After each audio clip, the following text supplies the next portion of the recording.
לפניך, מלך חי וקיים, שהחזרת בי נשמתי בחמלה, בחמלה. רבה אמונתך, רבה אמונתך, רבה אמונתך. מודה אני לפניך, מלך חי וקיים, שהחזרת בי נשמתי בחמלה, בחמלה. רבה אמונתך, רבה אמונתך, רבה אמונתך.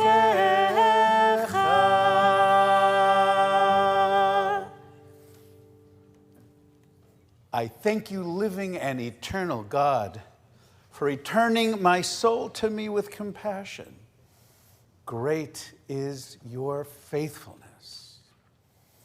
The second day of a new year, standing on the other side of the threshold we entered on Friday night, looking forward into all of the distinct, beautiful possibilities of life renewed. One of Levi Yitzchak Berditchev, one of the great Hasidic masters, said, you know, every morning when you wake up, what you need to remember is that the world has been created anew for you, which is a really heady thought to really go to the depths of it all. It's not just some cosmic process of atoms and of protons and of all that science stuff, just, you know, happening randomly. Levi Yitzchak says, no, actually, it's happening specifically for you to be inspired to realize that the creation begins when you enter into it, which gives us an enormous amount of responsibility. Right? This is all here because I'm here. And I'm here and therefore present for you, for those around me. This notion that we are all connected is one of the most important human ideas that we never understand. We just don't.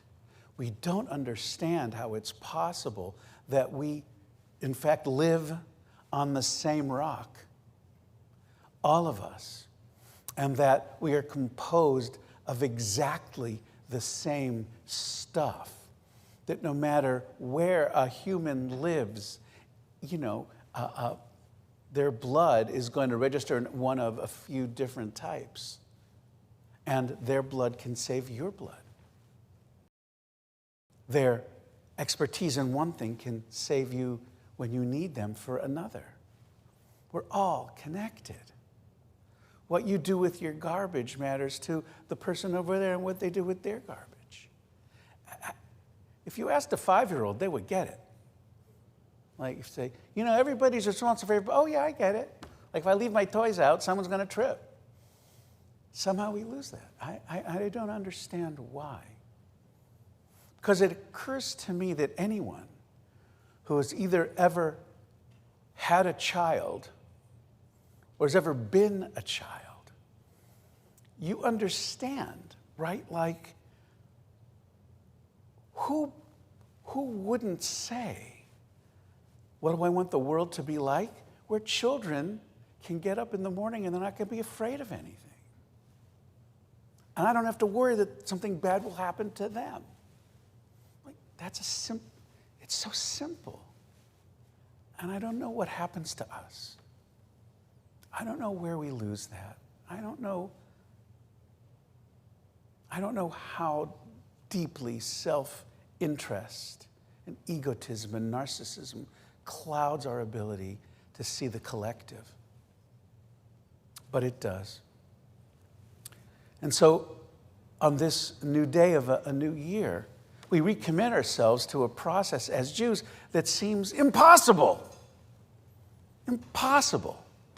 Which is to make the world a better place. But we are not permitted, we're not permitted to despair. We're not. We want to, sometimes we do. But what I'm saying is, ultimately, we have to reach to a higher place. We have to work to ascend to the higher ground. And that's what we recommit ourselves to on this new year. Okay, let's just say the next part. You gotta love the second day. You know, I love the second day of Rosh Hashanah because, you know, the first day, there's a percentage of people that it's like, I gotta be here because my mother, who's been gone for 20 years, would rise from the dead and kill me. There are people that come, you know, for those reasons, and I get that. And that's a totally legit reason for a Jew to do anything. Fear of your mother, gone for generations, it doesn't matter. But, you know, on this day, there are people doing other stuff. You could have done other stuff. But there's something about a second day that gathers us. We've done polls over the years, you know, about I'll show you, because this is your first time being here. I'm on for a second day, or for the first day, which you were great yesterday, by the way. Wasn't she great?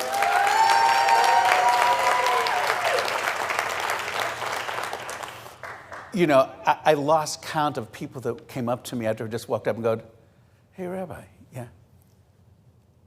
I think we chose right." I said, "Yeah, I think we chose right too. I do." Anyway, so I try to do a poll every once in a while about a central question about people who are here this morning. So watch this, okay? Okay, how many of you grew up in an Orthodox or conservative synagogue? Okay, so that kind of explains. So there's a little guilt, right, for the second day, just to be honest. But mostly it's because if you've been going to second day from the time you were a child, or maybe you didn't go, but now as an adult, it's something that appeals to you. Because there's a kind of a looser feel. We don't have to worry quite so much about anything other than having an opportunity to celebrate a new year, and everything that we do, everything that we pray for and about has a little extra emotional lift, and that's very, very special. I'd like to ask you, since this is a wonderful gathering, many of you know each other, but by no means do all of you know each other. If you'd please turn to your left and right, in front of you, behind you, say, "Shana Tova, my name is..."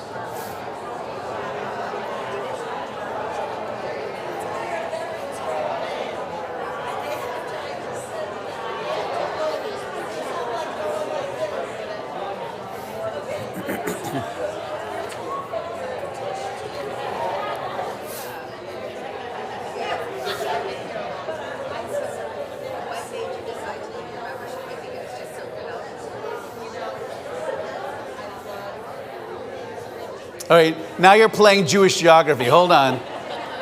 It's inevitable.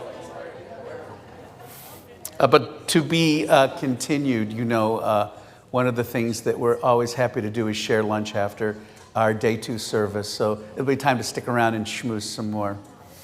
If you are wearing a talit, I'd like to invite you to rise and join me in this blessing. Ribbono Shel Olam, Creator of the universe, on this second day of the new year, we ask for your blessing. We ask that your love shower down upon us. Provide us with a sense of confidence so that when we hope, We might hope with light. We might hope with truth. We might hope in celebration. Baruch atah Adonai Eloheinu melech haolam, asher kidshanu b'mitzvotav v'tzivanu lehitatef b'tzitzit.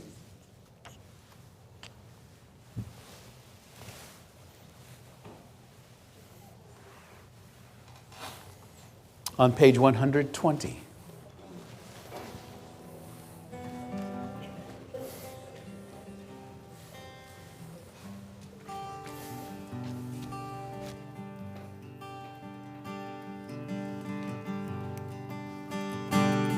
I thank you for my life, body and soul. Help me realize I am beautiful and whole. I'm perfect the way I am, and a little broken too. I will live each day as a gift I give to you.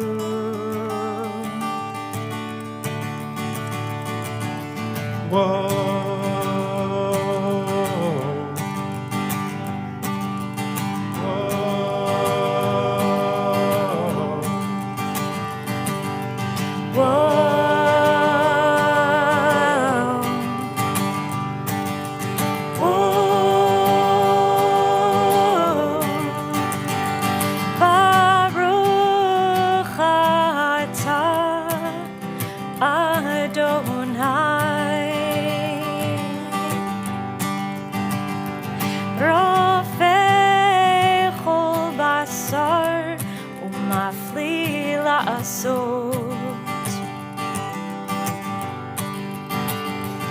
Baruch atah Adonai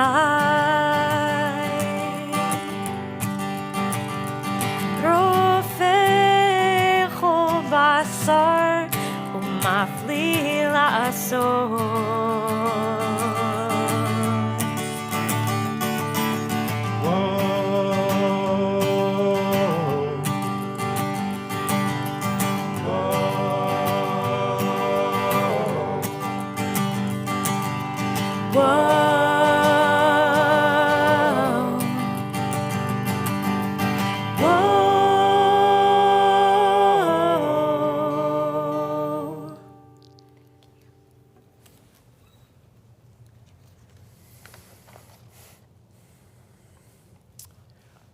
We're on page 142. If you please rise as you are able.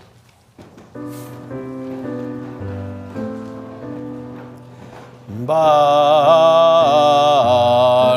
hu et Adonai hamevorach.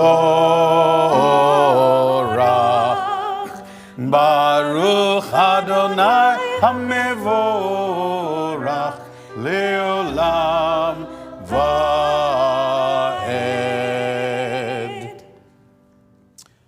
Baruch atah Adonai Eloheinu melech haolam, yotzer or v'rei choshech, oseh shalom uvorei et hakol, hameir la'aretz v'ledarim aleha berachamim, uv'tuvo mechadesh b'chol yom tamid ma'aseh v'reishit. Ma rabu ma'asecha Adonai kulam baruch ma'asita malah haaretz kinyanecha. Titbarach Adonai Eloheinu al shevach ma'aseh yadecha v'me'orei or she'asita yifa'arucha sela or chadash al Tzion ta'ir v'nizkei chulanu meheira le'oro. Baruch atah Adonai yotzer ha'me'orot. Please be seated.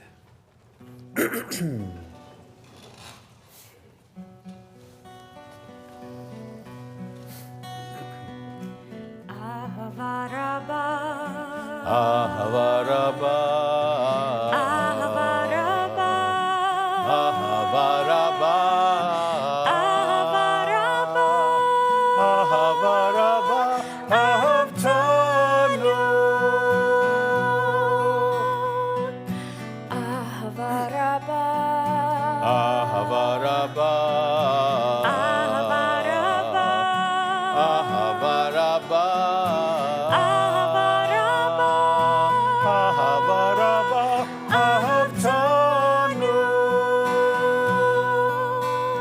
אהבתנו,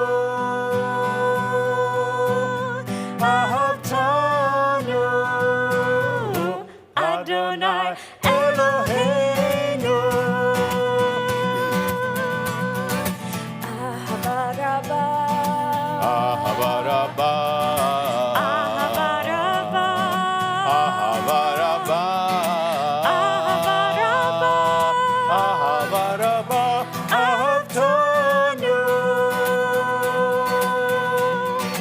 אהבה רבה, אהבה רבה, אהבה רבה, אהבה רבה, אהבה רבה, אהבה רבה, אהבתנו.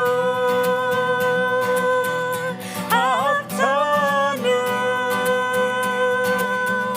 אהבתנו, אדוני אלוהינו. How deeply you have loved us. How deeply you have loved us. How deeply you have loved us. Adonai Eloheinu. how deeply you have loved us. How deeply you have loved us.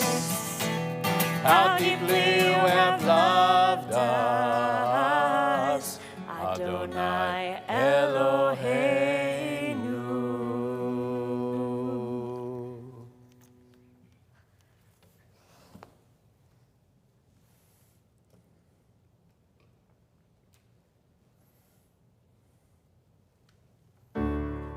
Shema Yisrael, Adonai Eloheinu, Adonai Echad. Baruch Shem Kevod Malchuto Leolam Vaed. 152. ואהבת את אדוני אלוהיך בכל לבבך ובכל נפשך ובכל מאודיך.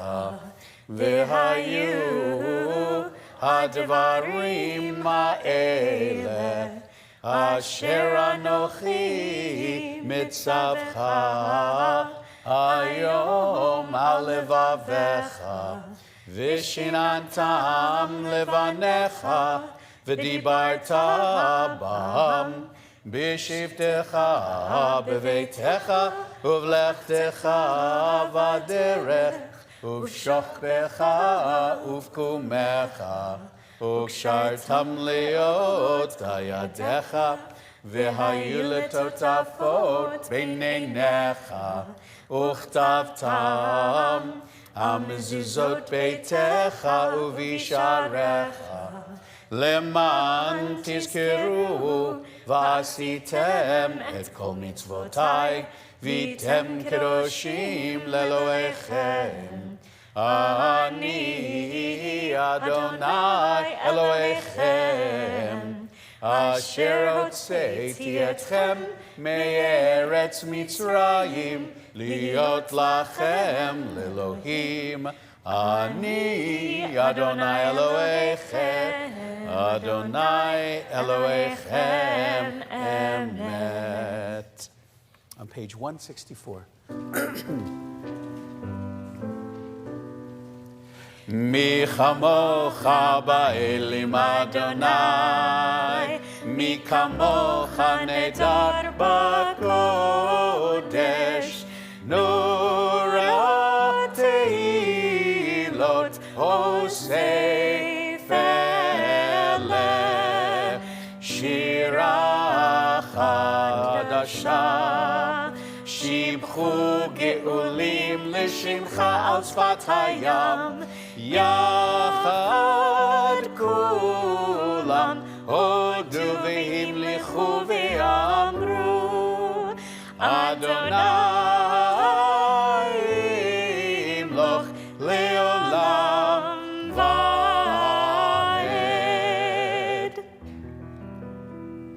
Tzur Yisrael, Kuma Be'ezrat Yisrael, Uvdei Chinu Mecha, Yehuda veYisrael, Golenu Adonai Tzvaot Shemo, Kadosh Yisrael, Baruch Atah Adonai, Ga'al Yisrael.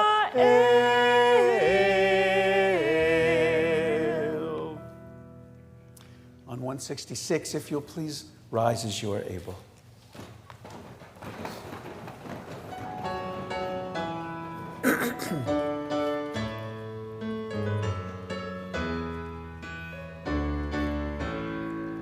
Yalla lai lai lai, yalla lai lai lai, yalla lai lai lai, yalla lai lai lai, yalla lai lai lai, yalla lai lai lai, yalla lai lai lai, yalla lai lai lai. Adonai, siftai tiftach, ufi Yagidi latecha. Adonai, open up my lips, that my mouth may declare your praise. Yalla lai lai lai, yalla lai lai lai, yalla lai lai lai, yalla lai lai lai, yalla lai lai lai. Yalla lai lai lai, yalla lai lai lai. Baruch atah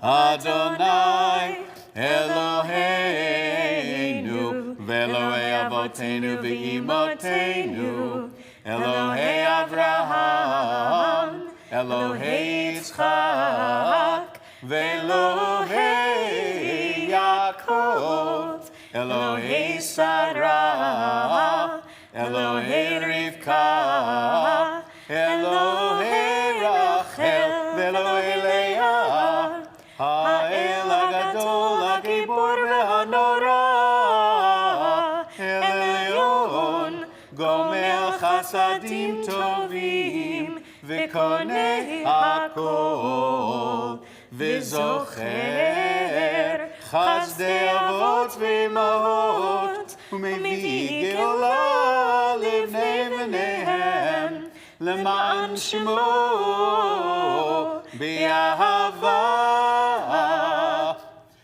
זוכרנו לחיים מלך חפץ בחיים וכותבנו בספר החיים למענך אלוהים חיים מלך עוזר ומושיע ומגן ברוך אתה אדוני מגן אברהם ועזרת שרה אתה גיבור לעולם אדוני מחיי מתים אתה רב להושיע מוריד הצל מכלכל חיים בחסד מחיי מתים ברחמים רבים סומך נופלים ורופא חולים ומתיר אסורים ומקיים אמונתו לשני עפר מי כמוך בעל גבורות ומי דומה לך מלך ממית ומחיה ומצמיח ישועה מי כמוך אל הרחמים, זוכר יצוריו לחיים ברחמים, ונאמן אתה להחיות מתים.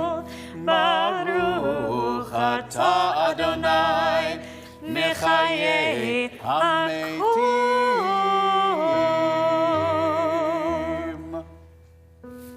174. ונתן את תוקף קדושת היום, כי הוא נורא ואיום, ובו תינשא מלכותך, וייכון בחסד כיסאך, ותשב עליו באמת.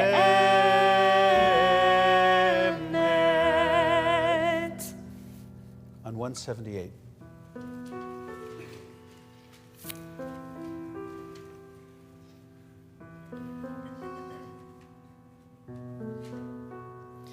בראש השנה יכתבון, יכתבון, וביום צום כיפור יכתבון, יכתבון.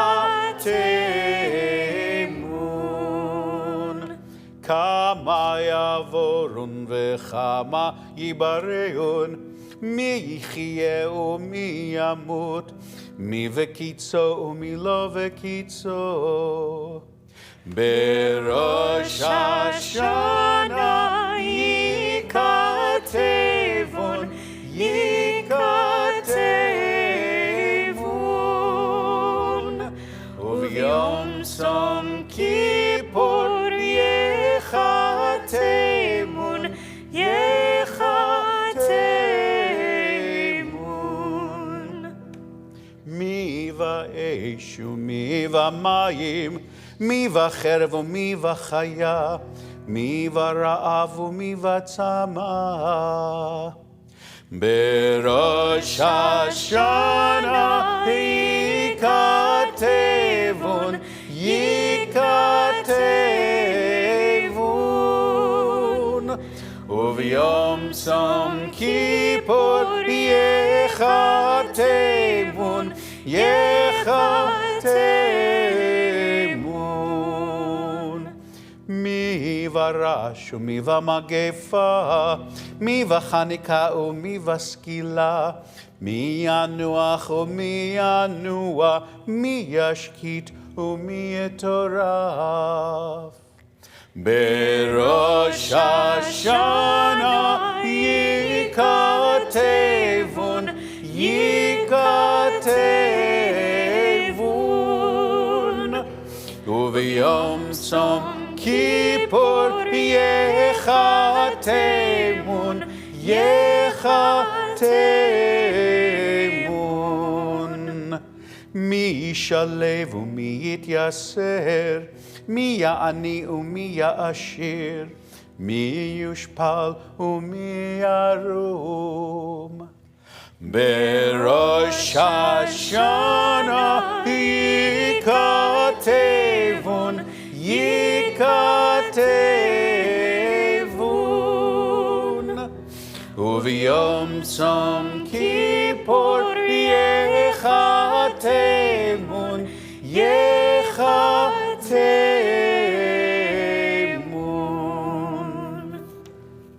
We read together on page 179.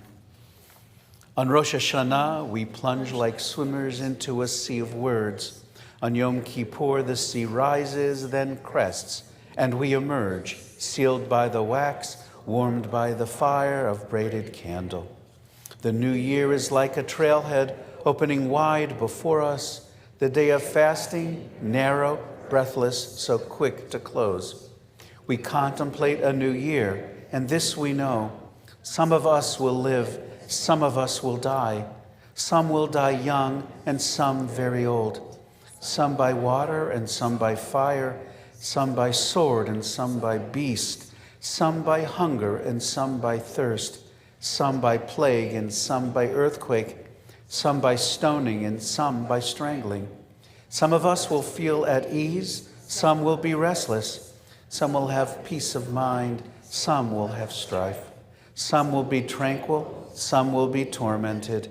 Some will be raised high, some will be brought low. Some will have riches, some will be impoverished. Even so, the way we act, the way we speak, the way we meet God's image in ourselves and in others, these things have great power to make our lives matter. Therefore, let us make whole the broken shards, green and thick the withering grass. Let the wind fill us with urgency for life. Let dreams give birth to justice and goodness. God of holiness, God of hope, let us glimpse your truth as we attach our hope to yours. Ulteshuva, ultefila, ultedaka, mavirin et roa hagezera.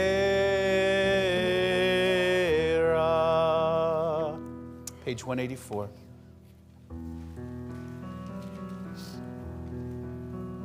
נקדש את שמך בעולם, כשם שמכתישים אותו בשמי מרום, ככתוב על יד נביאך, וכרז אל זה ואמר, קדוש, קדוש, קדוש, אדוני צבאות, מלוך כל הארץ, כבודו. אדיר, אדירנו, אדוני, אדוננו, מה אדיר שמך בכל הארץ. ברוך כבוד אדוני ממקומו.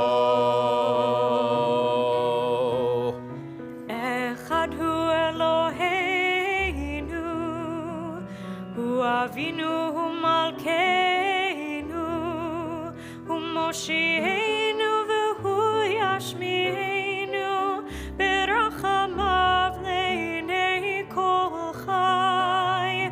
אני אדוני אלוהיכם, ימלוך אדוני לעולם, אלוהייך ציון לדור ודור.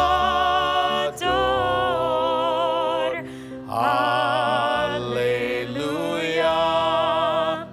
לדור ודור נגיד גודלך, ולנצח נצחים קדושתך נקדיש. בשבחך אלוהינו מפינו לא ימוש לעולם ועד. כי אל מלך גדול וקדוש אתה, ברוך אתה אדוני המלך הקדוש.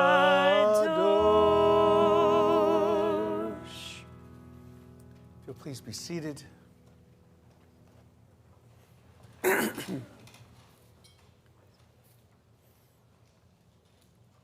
There are so many readings that are part of our machzor, so many different readings, poems, creations by the editors of the machzor, selections that they have chosen, and occasionally, so a lot of the time they're good. Some of the time they're really good, and then every once in a while they find some of the most beautiful poetry that has been written in the 20th century. And that includes the poem on page 197, Remembered for Life. Now we will count to 12, and we will all keep still. For once on the face of the earth, let's not speak in any language. Let's stop for 1 second and not move our arms so much. It would be an exotic moment without rush, without engines. We would all be together in a sudden strangeness. Fishermen in the cold sea would not harm whales, and the man gathering salt would look at his hurt hands. Those who prepare green wars, wars with gas, wars with fire, victories with no survivors, would put on clean clothes and walk about with their brothers and sisters in the shade, doing nothing. What I want should not be confused with total inactivity. Life is what it is about. I want no truck with death. If we were not so single-minded about keeping our lives moving and for once could do nothing, perhaps a huge silence might interrupt this sadness of never understanding ourselves and of threatening ourselves with death. Perhaps the earth can teach us, as when everything seems dead and later proves to be alive. Now, I'll count up to 12, and you keep quiet, and I will go.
Shalom, Tova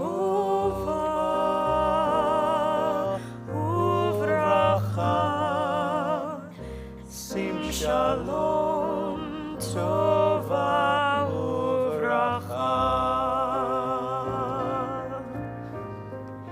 Sim Shalom,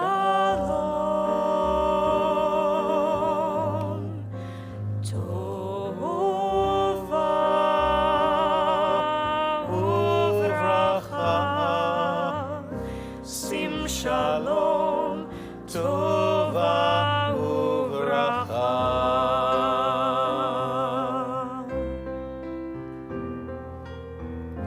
Chen v'chesed, chen v'chesed v'rachamim.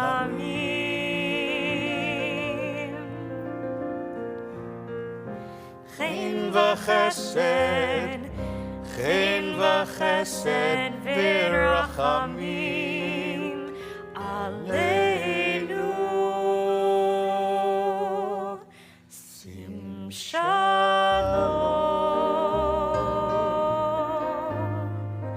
Tova uvracha, Sim Shalom, Tova uvracha.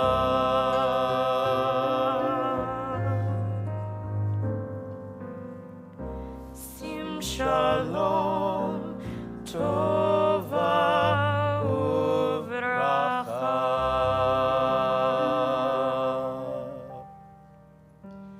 בספר חיים ברכה ושלום ופרנסה טובה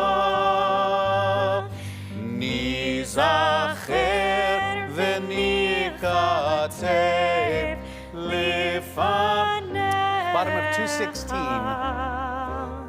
אנחנו וכל עמך בית ישראל לחיים טובים ולשלום ברוך אתה אדוני עושה השלום.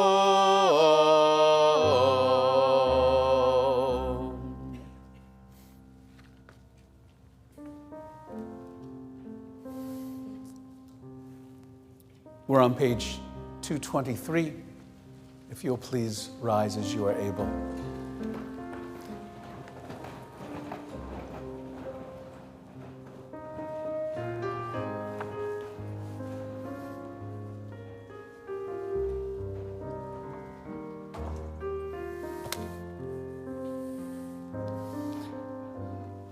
Please read with me. Avinu Malkeinu, Almighty and merciful, hear our voice. Avinu Malkeinu, we have strayed and sinned before you. Avinu Malkeinu, have compassion on us and our families. Avinu Malkeinu, halt the onslaught of sickness, violence, and hunger. Avinu Malkeinu, halt the reign of those who cause pain and terror. Avinu Malkeinu, enter our names in the book of lives well lived. Avinu Malkeinu, renew for us a year of goodness. Avinu Malkeinu, almighty and merciful, answer us with grace, for our deeds are wanting. Save us through acts of justice and love.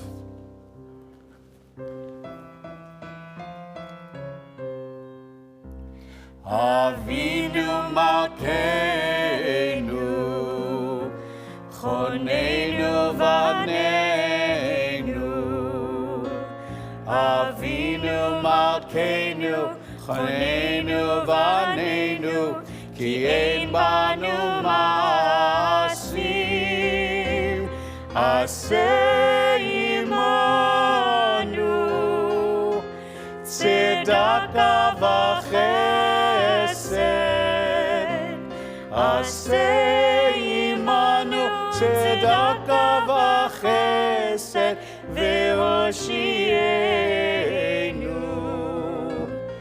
Avinu Malkeinu, Avinu Malkeinu,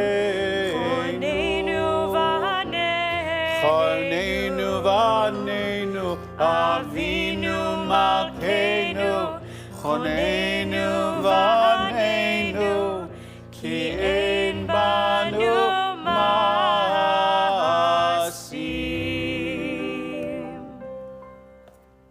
You'll please be seated.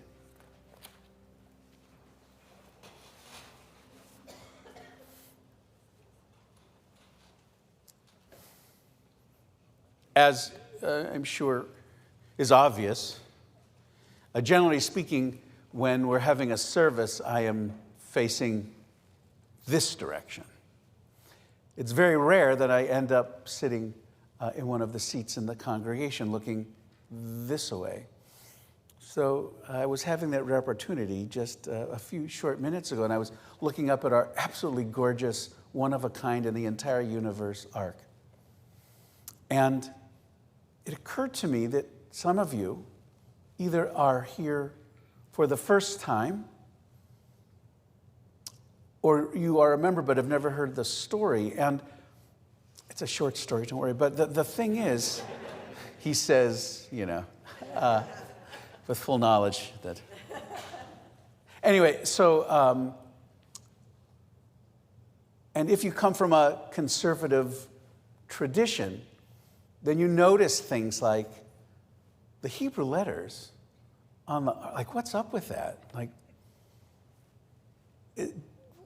does it spell something? And if you are like good with Hebrew, you've tried to spell things and you have failed. You've come up with a few words, it's like, okay, so, in fact, you're wondering on the left, the second one down, is that like a variation on Yeush, which is the Hebrew word for despair? No, I want to reassure you that, so I just want you to know where this comes from, which is, there is a famous handwritten with woodcuts mystical text from the Middle Ages. And right in the middle of the book, when it's opened up, and I was never able to see the book in person, somewhere in the deep refrigerated library in Israel, the great library of ancient books. But when you open it to the middle, there is this chart of letters. And the mystic master who put it together indicated that if you were to take all of the letters and put them in exactly the right order, that you would spell one of the 70 names of God. And if you did that, then you would bring the Messiah. You would be the one. You would walk with the Messiah right down Center Street, and you would be able to proclaim that the time has come. The history is complete, and now the new universe commences. Now, I don't know how many of you do Wordle, but, so this is kind of a mystery. Can I put the letters in the right order? And sometimes you think you get close, but it's still not the right order. And you feel like your brain is going to explode. The idea of this grid is to actually not so much, I don't think he really thought he had the exact right letters, but I think what he wanted us to do is contemplate the possibility. What if every one of us had the potential to somehow get it right enough in our brains to create a series of events that would bring the Messiah? How amazing that would be, which is based on a teaching, I think it might have been, what's his name?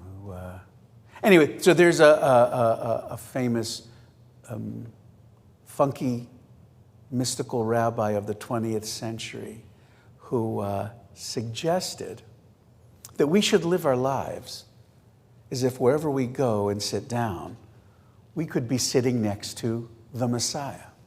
Like, what would that mean? Don't look at your spouse. No, that's not cool. But or your partner or whatever. But the notion being, of course, that every person contains holiness. Every person contains, and as troubled, off the wall, remotely, impossibly, even close to holiness, that Dafka could be the one. I have a daughter and a son-in-law who work in emergency psychiatric hospitals in New York City. And I ask them what a typical day is like, and I want to hide under my bed. Just like, this is what I do. These are the people I work with every day. People who are so impossible for someone with no training at all to even begin to understand. Like, how can you enter into even, and sometimes they can't, but the very fact there are human beings that actually dare to assume that in all of that jumbled madness and fear and terror and loss and addiction and homelessness, that there's a person in there, like a soul. So the notion that we could be sitting next to the Messiah has a particular resonance. All these letters up here, maybe they spell nothing. Or maybe by contemplating the possibility, maybe it spells everything.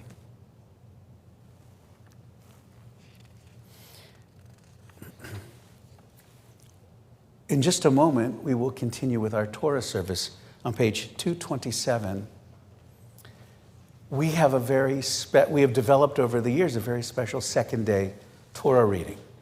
What we read is one of the customary second day texts in the Reform movement, which is we read the creation story. If you come from a traditional background, then the second day is when you hear Akedat Yitzchak, the binding of Isaac.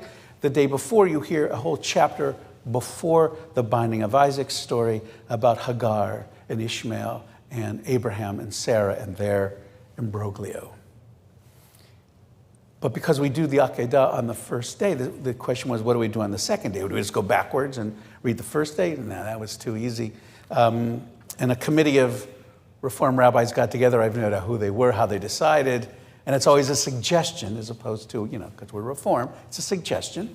But one of the things that came out was to read the creation story. And given that we are on the new year and that according to the calendar, this is the birthday of the world, it made sense that we'd read the birthday story. And so that's not anything unusual. What's unusual is that we have invited to do that over the years a group that I would call the Seven Sisters. There are 7 women who will be chanting Torah today. I just want to say something about that. Some of you in the room, not too many actually, have grown up with the absolute assumption that of course women read from the Torah. What, are you crazy? What? Women can't read from the Torah? In fact, anyone able to read from the Torah? Non-binary, they can read from the Torah. A trans person, they can read from the Torah. There's no restriction. Anyone is allowed to read. In fact, it's an honor to be asked to read, and it's an honor to sit in the congregation and listen to the sound of the Torah. But for some of you, not a few, I think for a lot of us, we grew up at a time when no woman ever chanted from the Torah because it was forbidden. Not by Jewish law, by the way, just so we can kind of clear that. There's not a law in the Talmud that forbids a woman from reading from the Torah. It is simply, in quote, simply, the patriarchy saying a woman could read from the Torah, but a man should be given the chance first because it's his obligation. It's not a woman's obligation because she's a woman, because she's doing too many other important things. It should be a man's job to read from the Torah. And that's how it developed. Along with another traditional prohibition, which is in an Orthodox synagogue, a woman's voice is considered to be pasnished because a woman's voice is potentially seductive. So that is why one of the reasons men and women are separated is women shall not distract men for whom prayer is an obligation. From chanting, from praying, women can pray up in the balcony or behind the mechitza, but they may not join the group of men because that will upset the balance. Look, I get traditional Jewish law. I understand their perspective, but I know from women's perspective for a couple thousand years, it has been very exclusionary, very alienating. And so this notion that women can now chant Torah and have been doing so,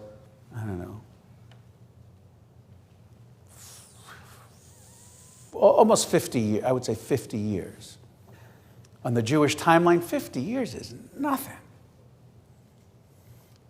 But I am so blessed to be the rabbi in a congregation where we have 7 women who volunteer to read to us the story of creation without getting, into the notion of women and creation and sort of their pretty central role in the process that it just feels not only like a beautiful political thing, but it feels like a beautiful organic act. And so I'd like to invite the 7 sisters to please stand up and join me over here.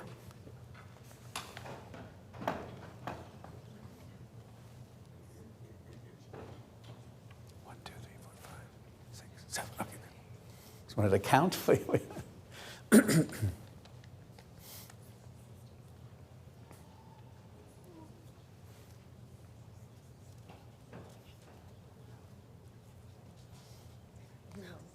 We're getting in line the right way. Good. We're going to do this down to you do. I just watch in awe all the time.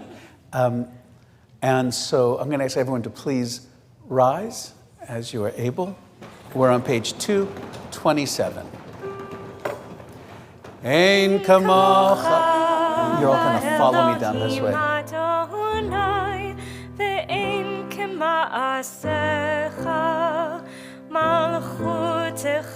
Malchut kol olamim umamshaltecha bechol dor vador. Adonai melech, Adonai malach, Adonai imloch leolam va'ed, Adonai oz leomo yitein, Adonai yivarech et amo v'shalom. Av harachamim hitiv avirtzonecha et Zion tifnei chomot Yerushalayim tifnei chomot Yerushalayim. Kivecha levad batachnu, melech el ram v'nisa, Adon olamim. Adonai, Adonai, Erechum v'chanun, Erech apayim, V'rav chesed v'emet.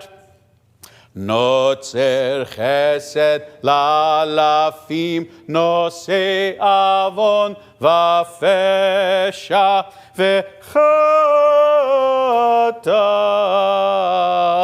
v'nakeh. Shema Yisrael, Adonai Eloheinu, Adonai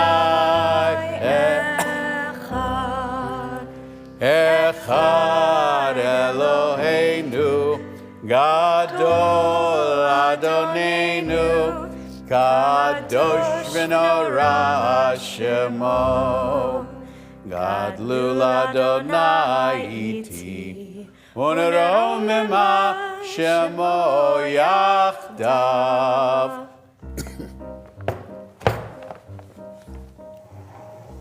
Please be seated. We do a bit of a riff. I think we can keep a little riff before we go. Yeah.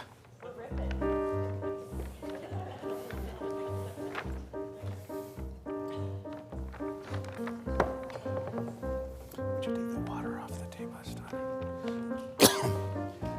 Would you grab the water and just put it on the podium behind you? The water. I just want to, yeah. Knowing me, I will spill.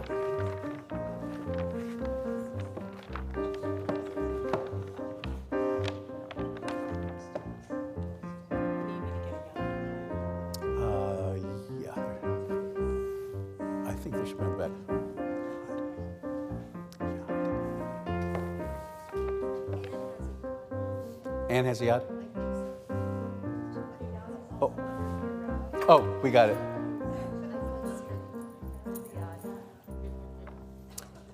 We are reading, they are reading, I'm not reading. They are reading from the Holocaust Torah that was brought to this synagogue decades ago. It was part of the Westminster collection, a collection of Torahs that were gathered from a warehouse in Czechoslovakia where Hitler and SS had decided that there should be a museum created once all of the Jews were murdered to look at their artifacts, to remember that they had been a plague on the earth and had been eradicated. One of the things they did when they were burning down synagogues and killing Jews was to gather all kinds of stuff, particularly from houses of worship. So they took thousands of Torah scrolls and all of the accoutrements that went with it. And managed, and somehow many of them were damaged beyond all recognition. Some were burned, etc. But some of them were in good enough condition to actually be moved, not necessarily even used, because some of them were so old that the erosion of the ink made it impossible. And once one letter is not discernible, you have to close the Torah, because God forbid someone should accidentally read the wrong word. This way no one accidentally sins. You can't do the sin of getting it wrong if it's not open.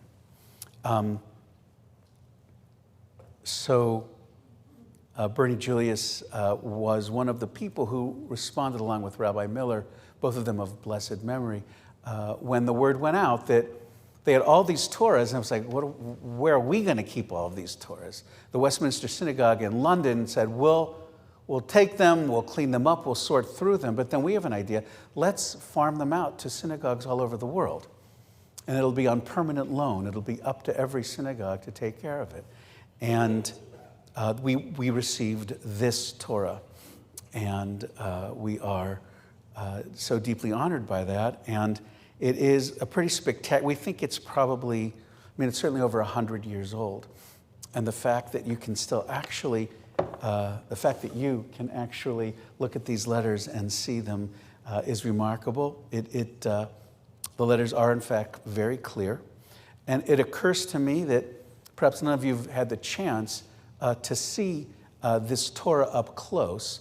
So what I'm going to ask you to do, I'm going to push this table forward just a little bit, and invite anyone who's never seen the Torah up close or would like to, or you've seen it but you want to see it again, I'd like to invite you now to come down to the Torah table, and you may take a look as our readers are reading. There are some very interesting highlights of this calligraphy, which include really just kind of interesting decoration. So for instance, on this pay, you'll see there's an extra little curly Q. You see how right there, there's an extra, it's done differently than this pay up there. And why? It's because the Torah scribe, it was very important for the scribe to put his own unique interpretation of the words, and every letter has meaning. Every letter has substance. We don't know why he did that, but we know it's part of a school of scribes. There's so many cool, or over here, for instance, you'll see the letter Hey. It's very small. And again, why? We don't know. We just know that the scribe had his reasons. If you all want to come around this way too, kind of stand behind on the step, you'll be able to see as well. So come on around this way. You can stay up at the table while our readers are reading if you would like. And I'd like everyone to please rise. We're going to have a group blessing over the Torah. Are these all animal skins?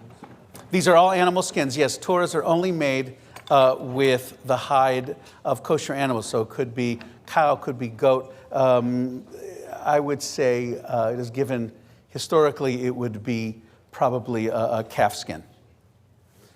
Our first reader. Should we do the blessing? Yes, yes. I was suggesting we're all going to do the blessing. I didn't. I actually remembered this time. I did. I'll get this right one day. I promise you. I'm going to wire you for sound, but before you begin to chant, we're all going to do the blessing together. And if you want to, you get there. You're going to be reading, not me. We're going to ask you if you'd like to follow along in your books. The Torah portion that we're reading, the creation story, is on page 330.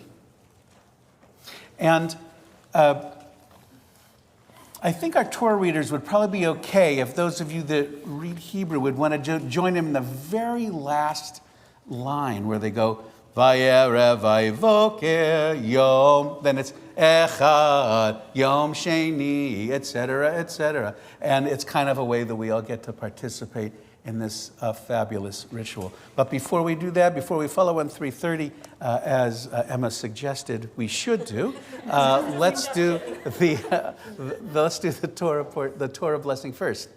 Baruch Hu et Adonai Hamvorach, Baruch Adonai Hamvorach le'olam va'ed, Baruch atah Adonai Eloheinu melech haolam, Asher bachar banu mikol ha'amim, v'natan lanu et Torato. Baruch atah Adonai, noten ha'Torah. Amen.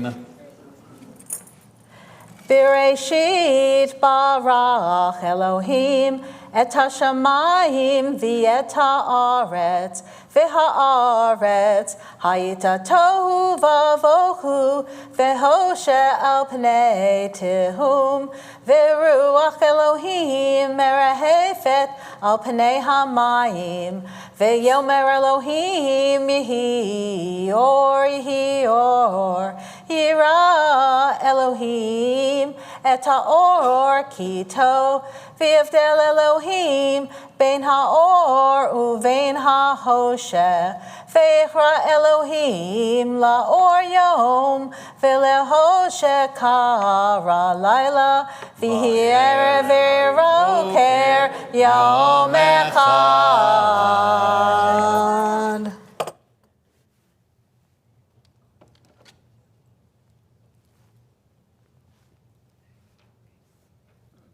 You used to putting that on.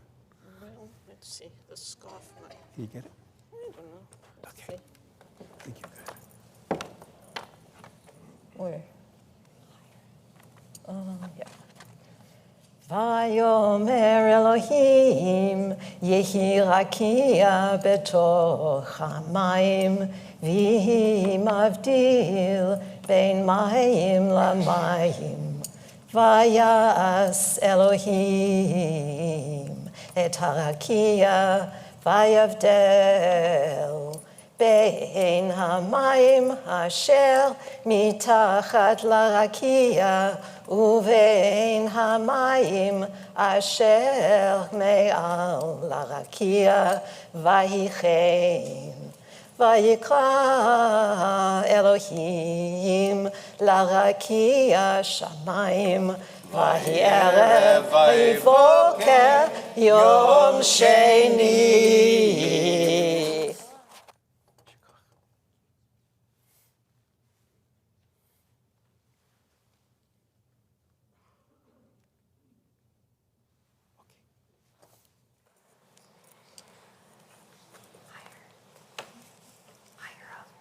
Are you?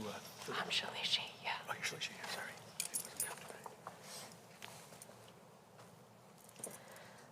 Vayomer Elohim yikavu hamayim mitahat hashamayim el makom echad v'tera'eh hayabasha vayichen vayikra Elohim layabasha eretz ulmikvei hamayim kara yamim vayar Elohim ki tov vayomer Elohim Tadshe haaretz deshe esev mazria zera it's peri oho se peri leminoho asher zarovoho al haaretz vayhichen vatotse haaretz deshe esev mazria zera leminehu ve'etzo se peri asher zaravoho leminehu vayar Elohim ki tov vayer vayivoker yom shlishi.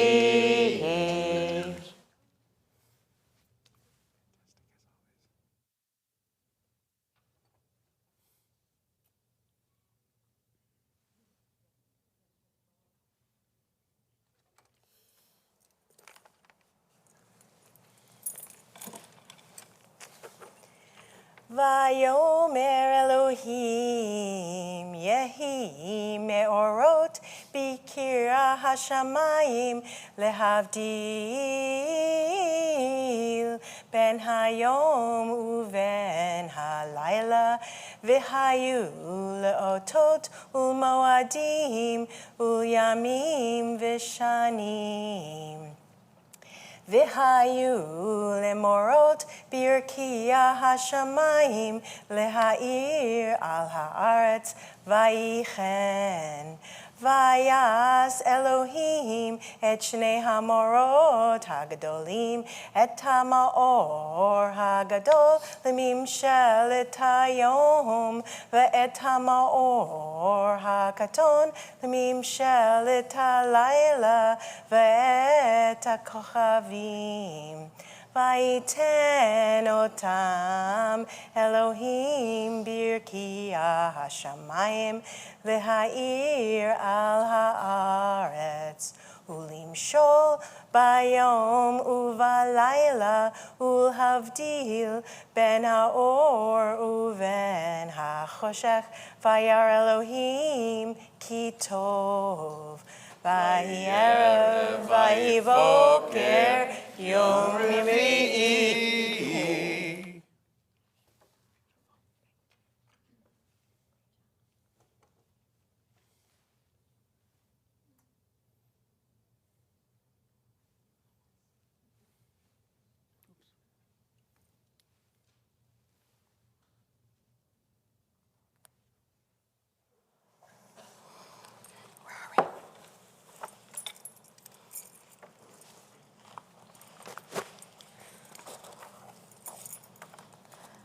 Vayomer Elohim Yishratzu Hamayim Sheretz Nefesh Chaya Ve'ov Ye'ofef al haaretz al penei Rakia Hashamayim Vayivra Elohim et Tataninim Hagadolim Ve'et Kol Nefesh HaChaya Haromeset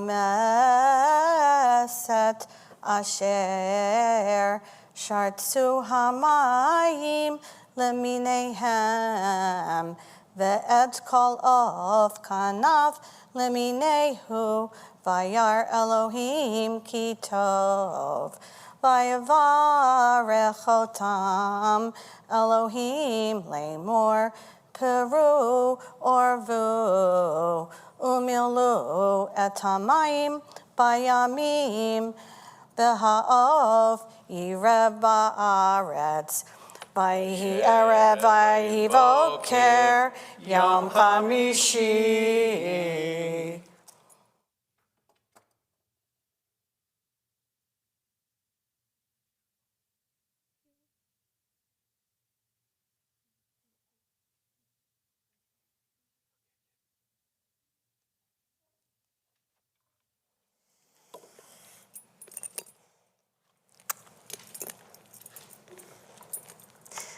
Vayomer Elohim Totzei haaretz nefesh chaya lemina behema ramemes v'haito eretz lemina vayhichen vayas Elohim et chayot haaretz lemina v'et habehema lemina ve'et koremes hadama leminehu vayar Elohim ki tov. Vayomer Elohim naaseh Adam betzalmenu kidmutenu vayirdu bidgat hayam uv'ov hashamayim uvebehema uv'chol haaretz uv'chol haromes al haaretz Vayivra Elohim ha'adam betzalmo betzelem Elohim bara oto זכר ונקבה ברא אותם, ויברך אותם אלוהים, ויאמר להם אלוהים, פרו ורבו ומילאו את הארץ, והיא שובך ורדו בדגת הים ובעוף השמיים וברוך היד הרומסת על הארץ. ויאמר אלוהים, הנה נתתי לכם את כל עשב זורע זרע אשר על פני כל הארץ, ואת כל העץ אשר בו פרי עץ זורע זרע לכם יהיה לאכלה. ולכל חיית הארץ, ולכל עוף השמיים, ולכל רומס על הארץ, אשר בו נפש חיה, את כל ירק עשב לאכלה, ויחי כן. וירא אלוהים את כל אשר עשה, והנה טוב מאוד. ויהי ערב ויהי בוקר יום השישי.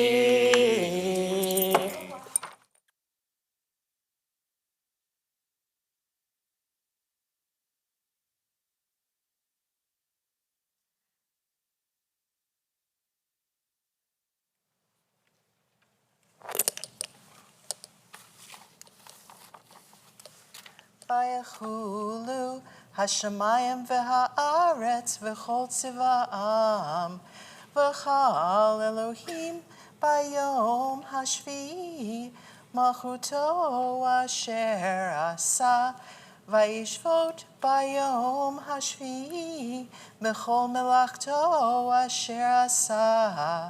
ויברך אלוהים ביום השביעי ויקדש אותו, כי בו שבת מכל מלאכתו אשר ברא אלוהים לעשות.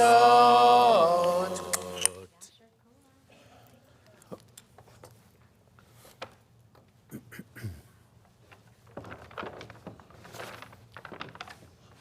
we have a machzor down here?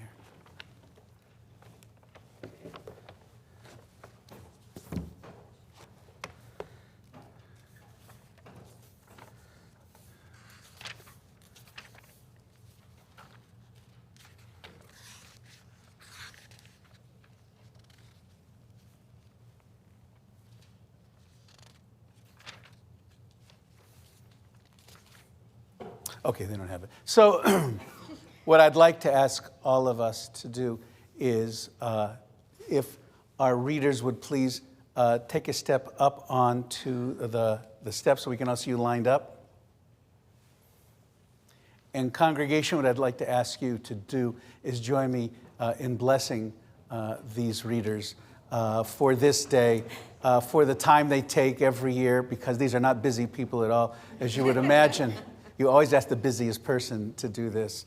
But we're just so thankful that you take the time to give us this gift of Torah. So if you'll recite after me, Yivarechecha Adonai, V'yishmarecha, Ye'er Adonai Panav, Elecha V'chuneka, Yisa Adonai Panav, Elecha v'yasem lecha shalom. May God bless you on this day with the gift of long life and good health. May your love of Torah continue to shine on all of us and on you. Amen. Song we should do. Oh, the blessing after, right. I'm going to try to do this. I will figure this out eventually. Blessing after. Baruch atah Adonai Eloheinu melech haolam asher natan lanu torat emet v'chayei olam nata b'tochenu Baruch atah Adonai, noten haTorah. Amen.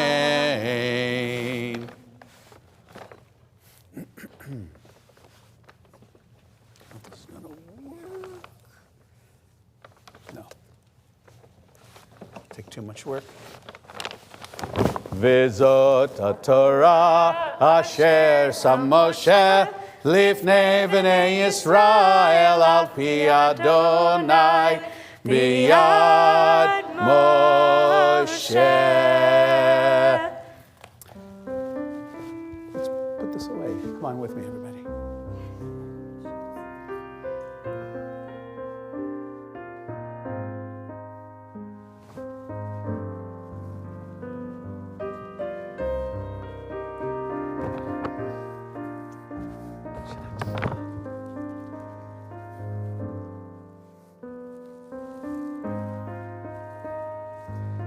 As I'm doing this, if you would make sure that the right one, I'm going to put it here first. I just don't want it to fall.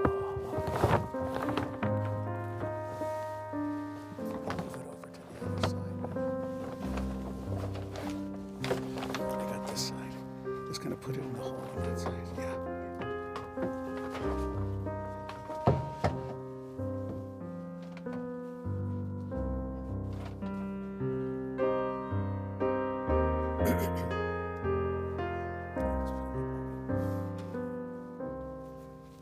Eitz Chaim hi lemachazikim ba v'tomcheha me'oshar deracheha darchei noam v'chol netivoteha Shalom Hashivenu Adonai Elecha Menashuva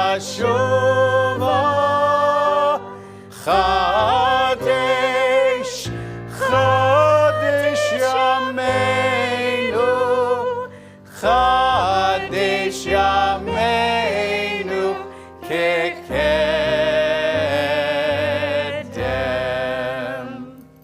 Thank you so much. Thank you. Thank you. Folks, please be seated. It was an honor. Thank you. It's beautiful. Beautiful. Thank you so much. Madam President.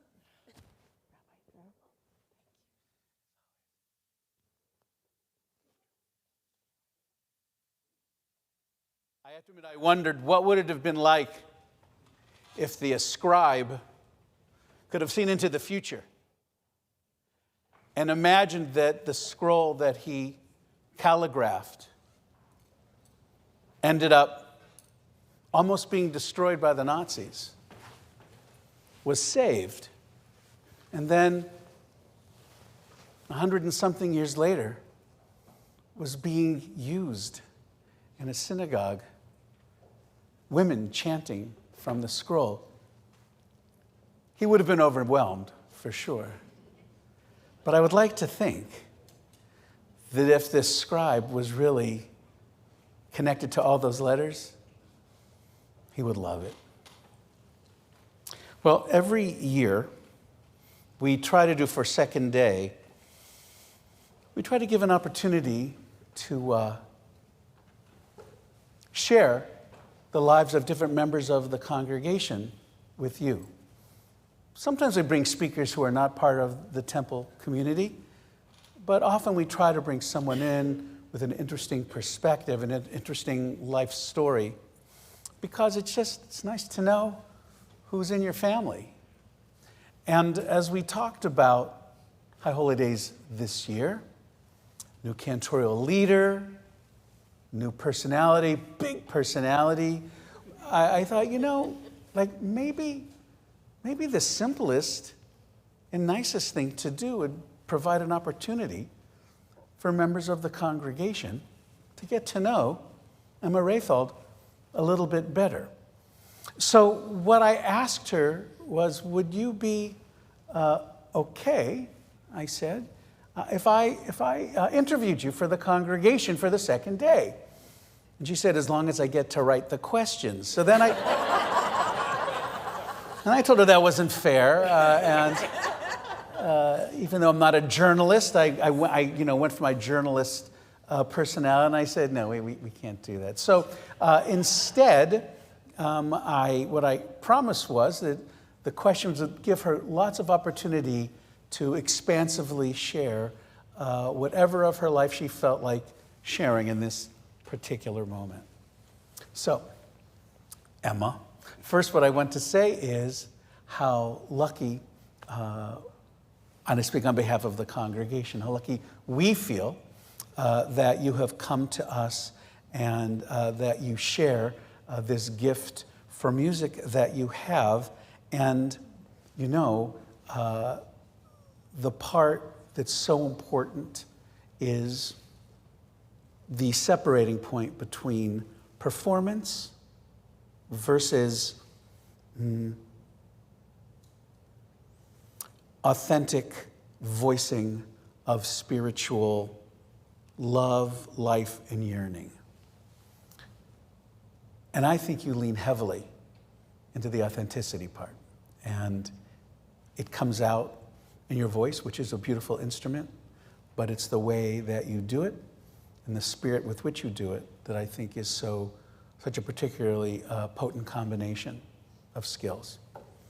Plus, when the chairman of the search committee, Jamie Saltman, our maestro, heard you, Jamie was very circumspect with any communication with me during the process. He made a slight exception with you. And I think you said something like, I asked you how it went, and you said, candidly, Rabbi, I think we found her. So, and all I can do is say amen to that.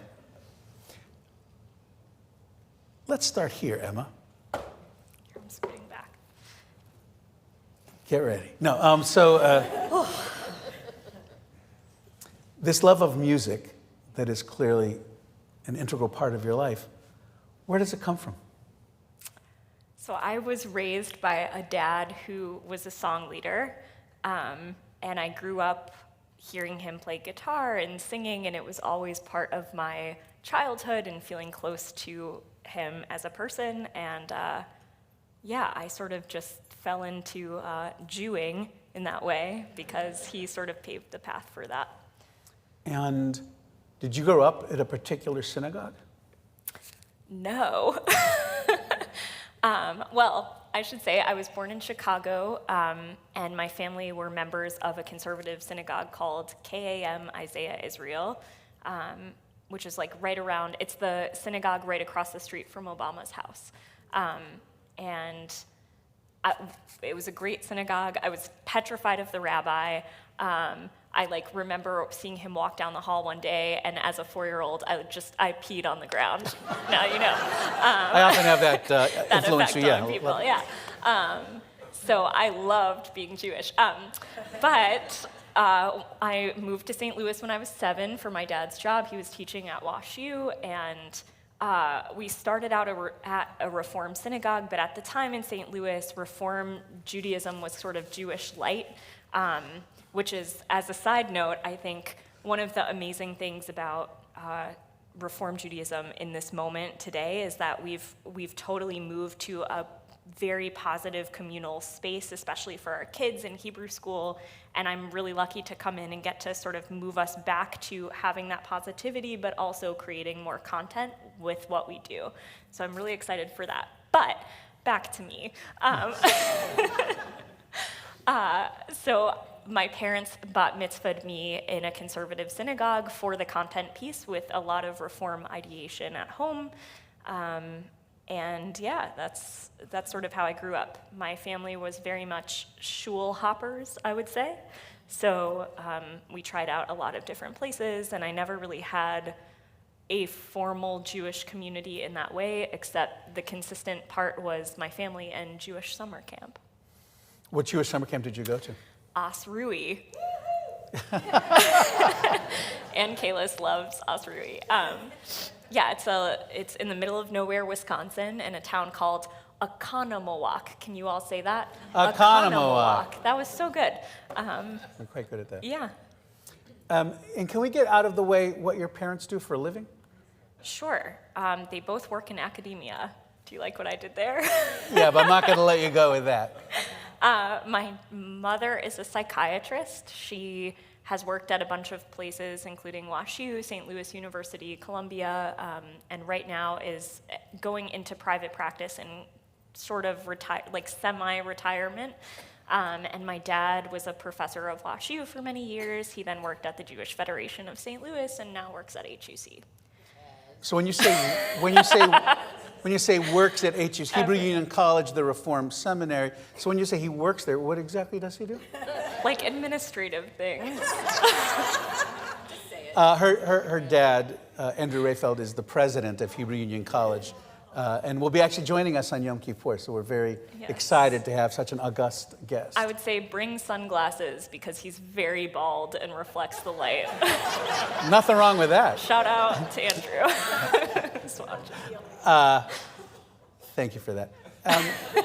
What was your Torah portion? Do you remember? Sav, which ironically, as an animal lover, is all about how to precisely slaughter animals.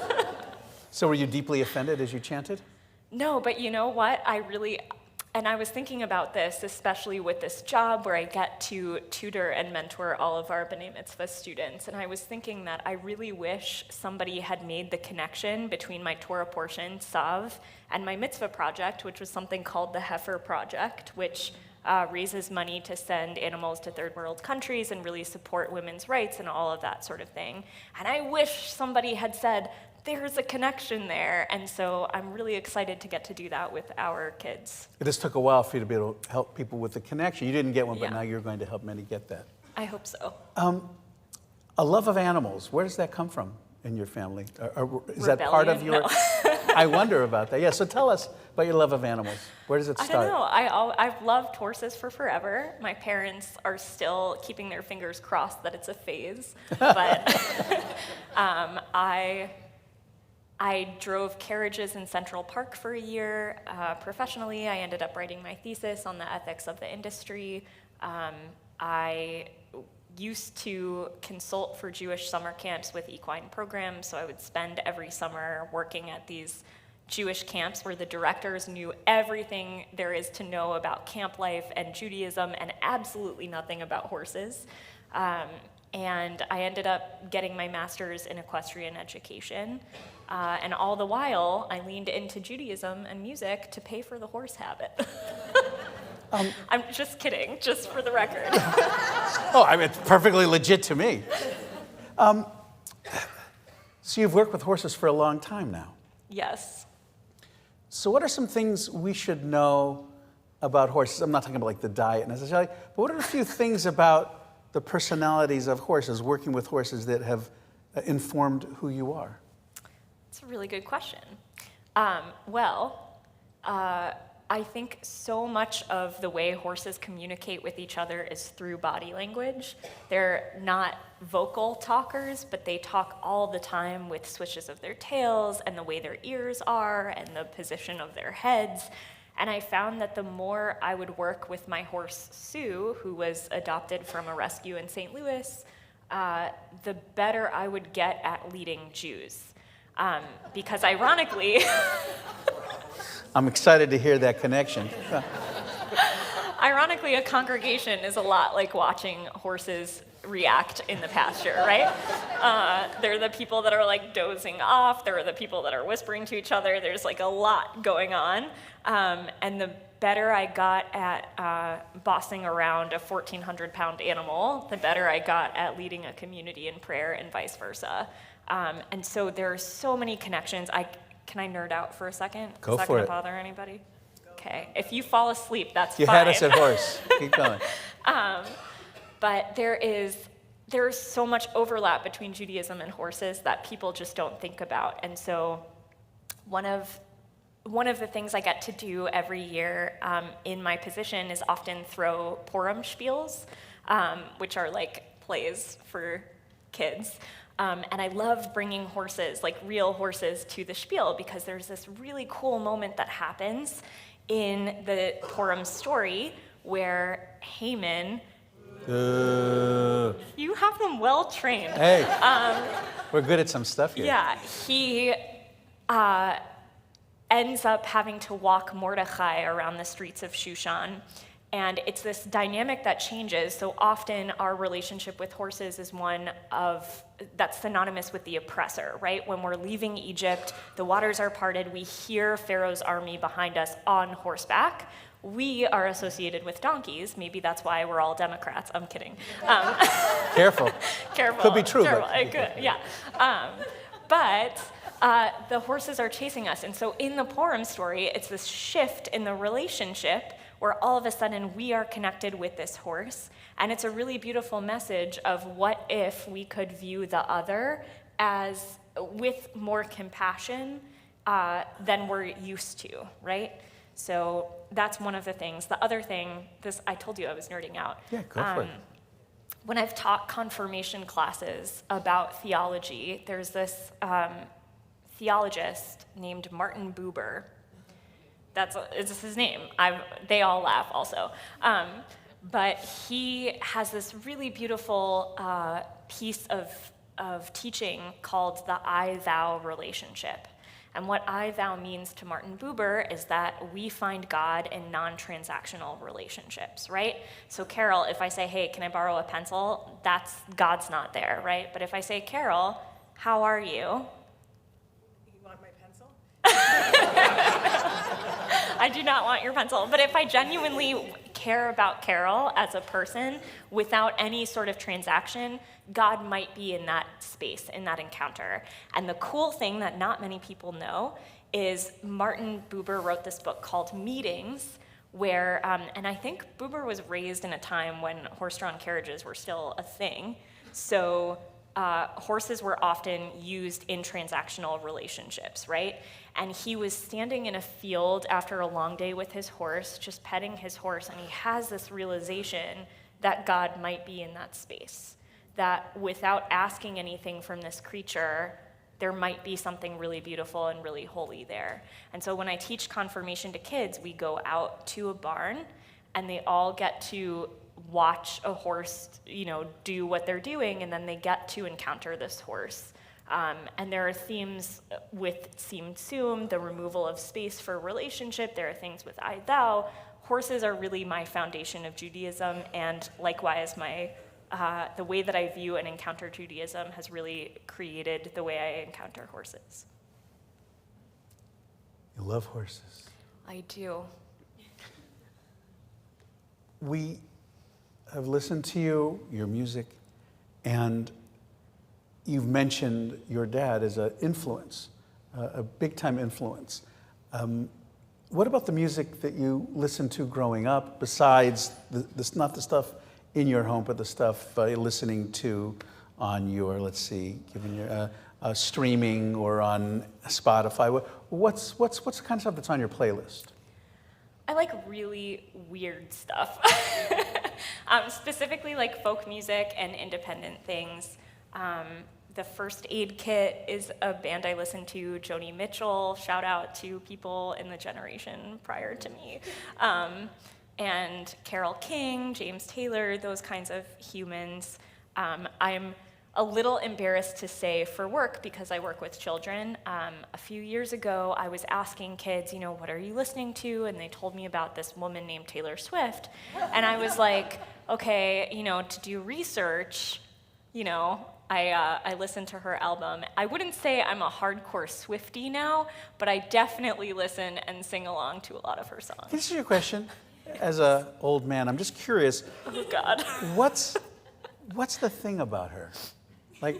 I see that she has made more than $1 billion on her tour, so she's clearly pushing lots of the right buttons, and people are buying her stuff hand over fist, going to her concerts. Girls are making friendship bracelets, not quite sure why. She is a cultural phenomenon. Can you tell me why? I can't tell you why, but I can tell you my perspective of Yeah, why that's what I want. she's meaningful to me, which is that she's an incredible songwriter. Say what you will about her music. Rebecca, shout out to Rebecca right here. She's like, yes, she is. Taylor Swift writes really incredible, relatable songs that the average person can relate to, I think, about love and loss and middle school strife and like all of that sort of angstiness, but also just, I don't know, I think we've all been children and we can all relate to those words, even if the music doesn't quite relate to us. She's also a really talented artist in that she went from being a country musician to doing dubstep to collaborating with rap artists to now some more independent sounding things. So she is talented in that way as well. Okay. No, I appreciate that. How do you keep track? We've heard over the course both of Shabbatot, but also for the High Holy Days, you've chosen some new melodies for us, which, by the way, I think we have all found really exciting and soulful. Where do you hear Jewish music, new Jewish music? How do you find the artists, the songwriters? Where's all that stuff? How do you get it? It's a great question, Rabbi. There's this magical place also at Asrui, although I guess it's moved location since now. But it's a music retreat called Havana Shira, which means like to sing unto God. And it was started by Debbie Friedman about 25 or 30 years ago. Debbie and Jeff Klepper, and my dad was also in that group for a hot second because he was a song leader, but then he went to academia, so that's fine. But it's this amazing place where a lot of musical Jewish musicians come together and learn for 4 days.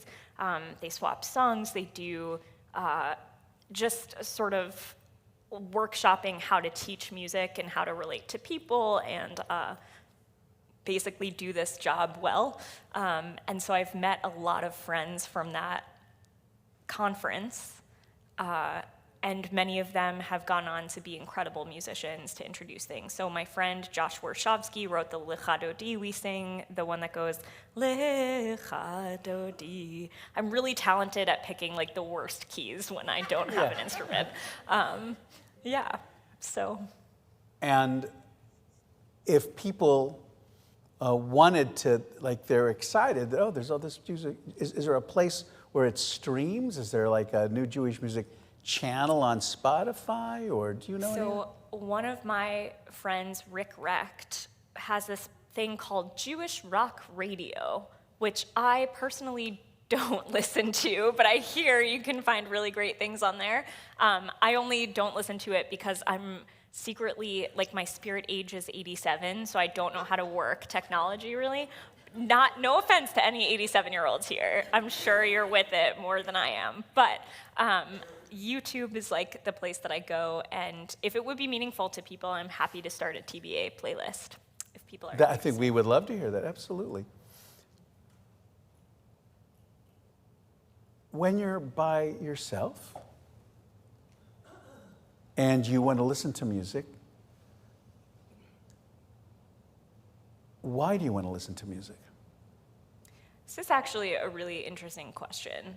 When I'm not in the car, when I'm like intentionally listening to music just for myself, there's really only one time that I do it. And it's for the purpose of grieving.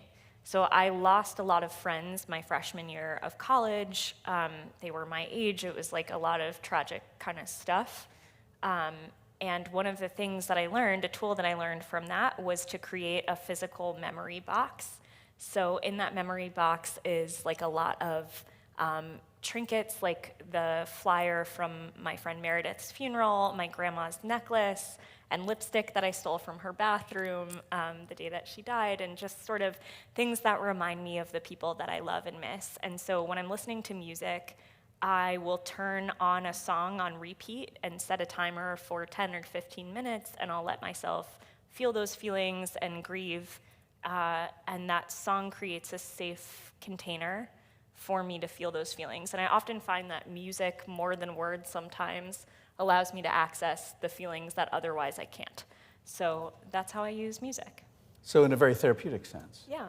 Do you think that your music, when you're leading it in this space, is therapeutic for other people? I've never considered that before. What do you guys think? Thumbs up, thumbs down? Yes? All right, lots of thumbs up. I think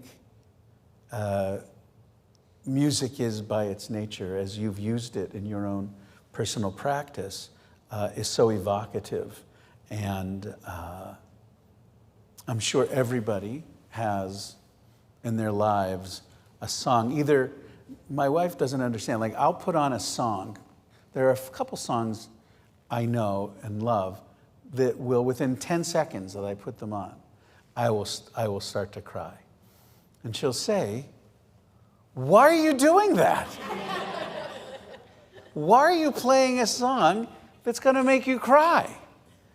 And I say, it somehow makes me feel better. And I can't quite explain that emotional sort of cyclone, but it's how deeply I am moved by it. And I think one of the really important dividing lines between orthodoxy and reform is the idea of what music does and why. So if you go to a traditional synagogue, it's not about the music. It's about the obligation of the words. Now, obviously, there's great music that comes out of Hasidus, right? The nigunim that we hear all the time, it's gorgeous. But in the middle, in the prayer experience, don't forget, people don't sing in unison. It's not about a choir. It's really about the individual having the obligation and following it. Right? That is the centerpiece of it all. And in the Reform community, one of the things we've been able to do is to embrace what music does and why, and then to take it and be fulfilled by it. And this is one of, I think, the great revolutions in Jewish worship. And it is deeply, deeply pleasing. And it is able to enfold us all, males, females, kids, people who are Jewish, people who are here who aren't Jewish. That music speaks an international language that transcends the words, and you're one of the purveyors of that, and we're thankful for that.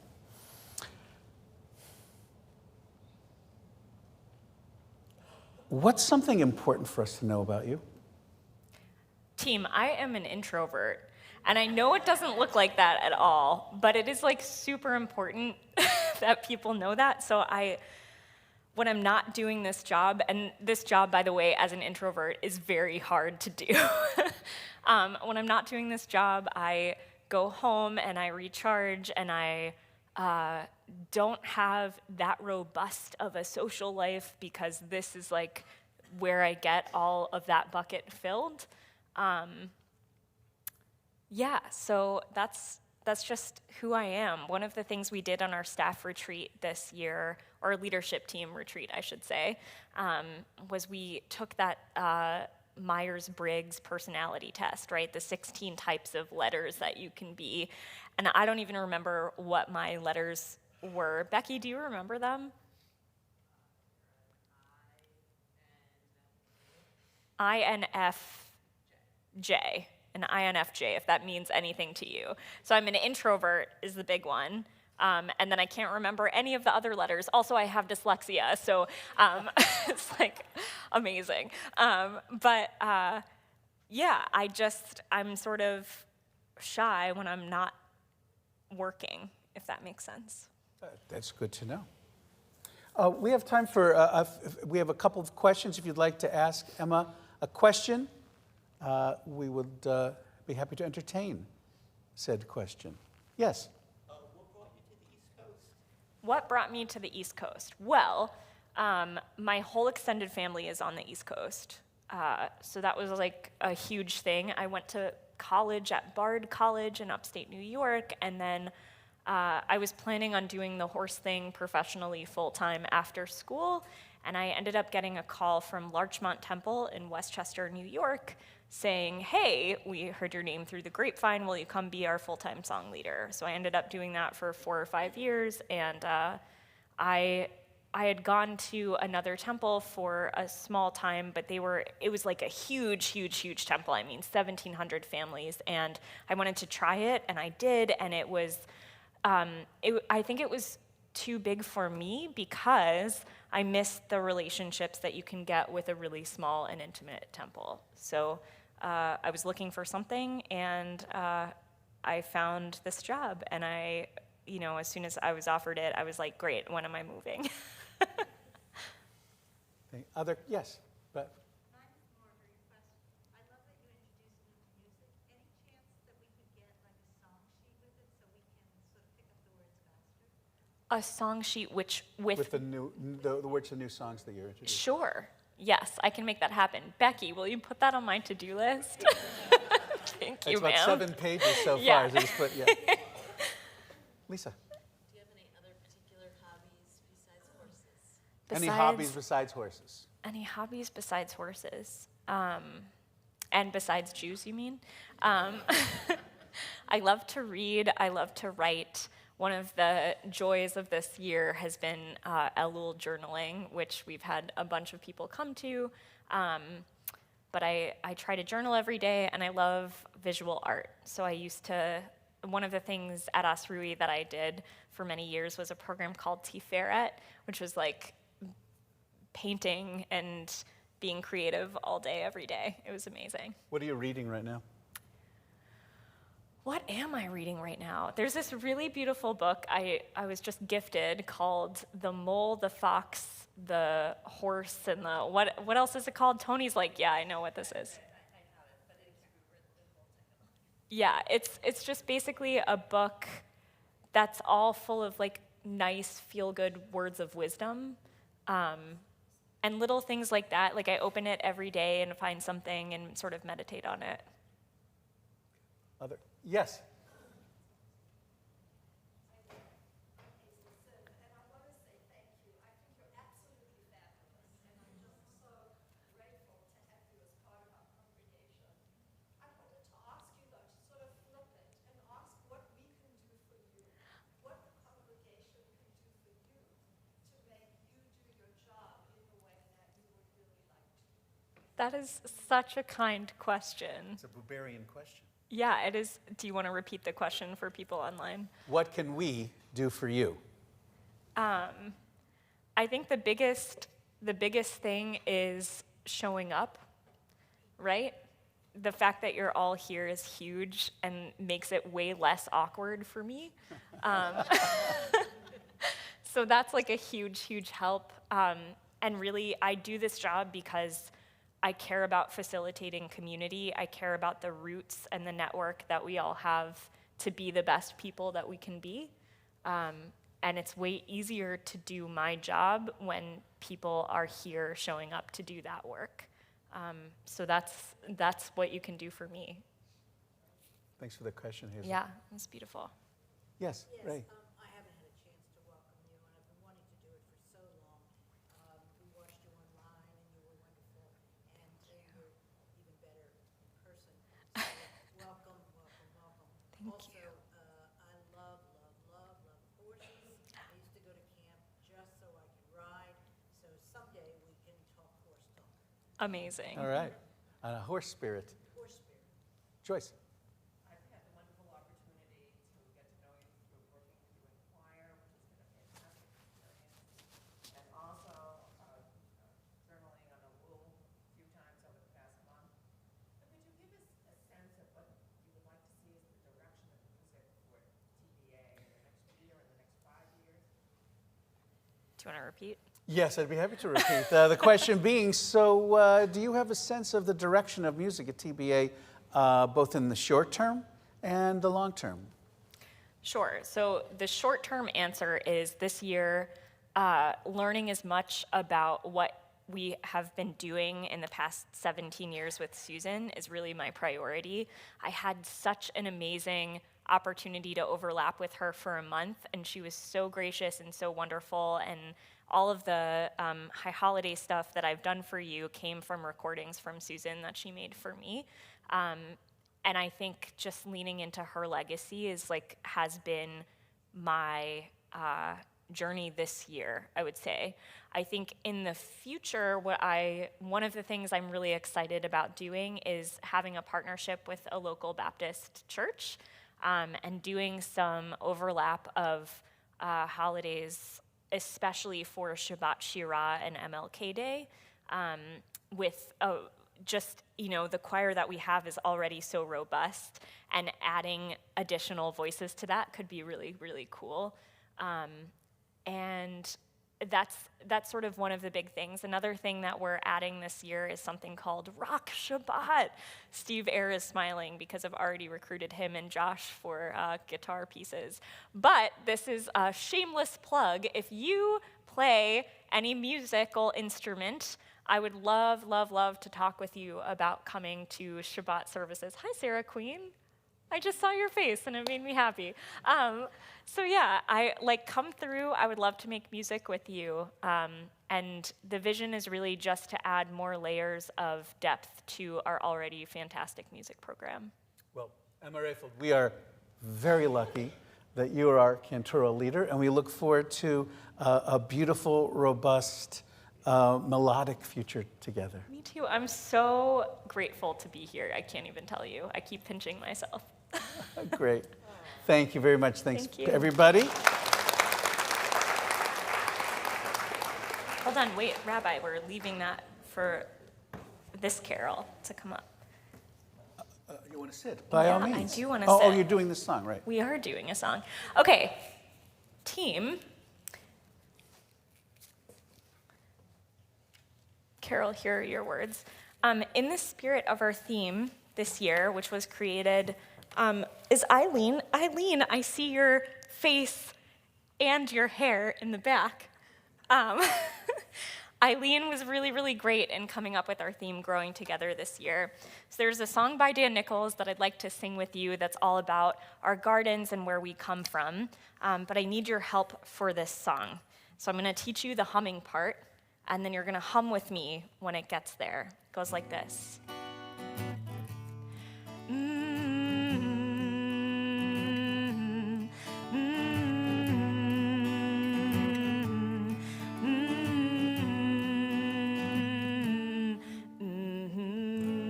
That's the whole thing. Ready?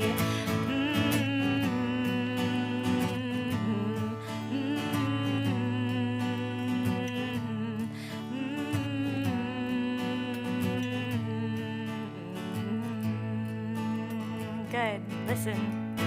We are from the garden. We are from the flood. We are from the angels singing, all you need is love. We are from the mountain and the hope blowing on the wind. We are from the Holy One within. I am from mustard yellow rotary dial, from Murphy's oil soap and navy blue tough skins.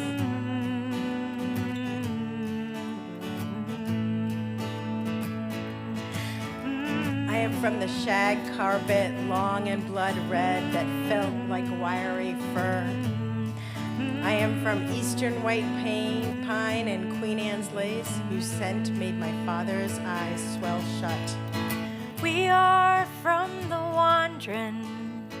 We are from the dream. We are from the fight to understand what freedom means. We are from the promise and the hope for a better land. We are from the marching hand in hand.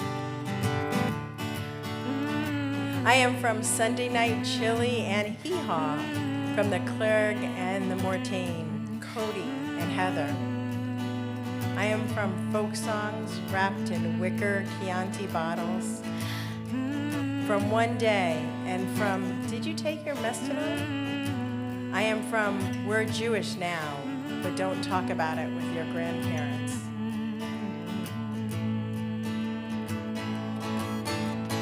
We are from the garden. We are from the flood. We are from the angels singing, all you need is love. We are from the mountain and the hope blowing on the wind. We are from the Holy One within. I'm from Fishback Road in the Ohio Valley, Dutch babies and Nancy Reagan treats. From the father my grandfather lost at 10. From my mother lost at 17. I am from the junk room, overflowing with treasures that were easily lost as found, precious and misplaced.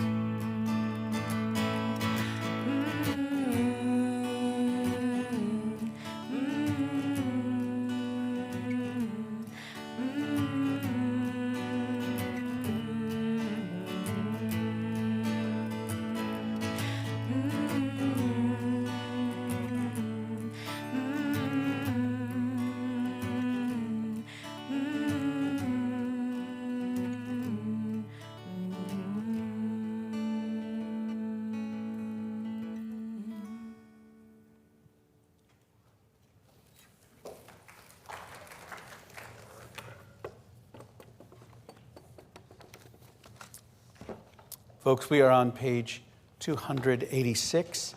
If you would please rise as you are able.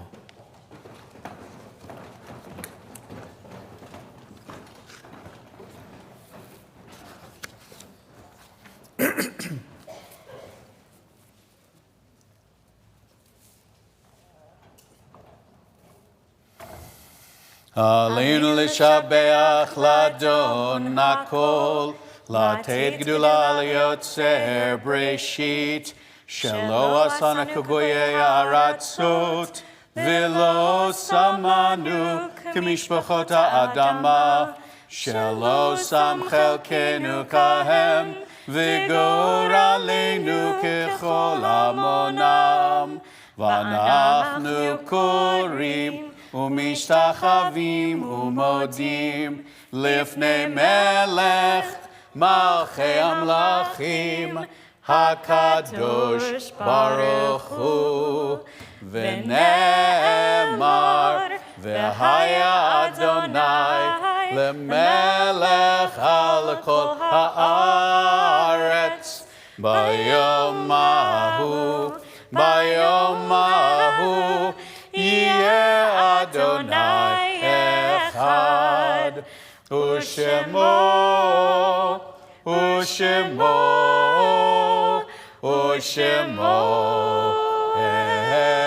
echad. Today we remember loved ones and friends who are not with us, whom death has taken in this season and in years past. We remember these folks because they are so dear to us. They're people that have changed our lives, people that have brought us joy and love, people who have brought us disappointment and pain, people who are in there so deep.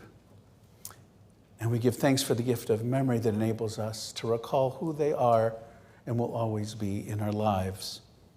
Today we remember the Shloshim observances for Charles Lipson, Mickey Lipkin, Paul Merlin, Francine Snyder, and Dorothy Court.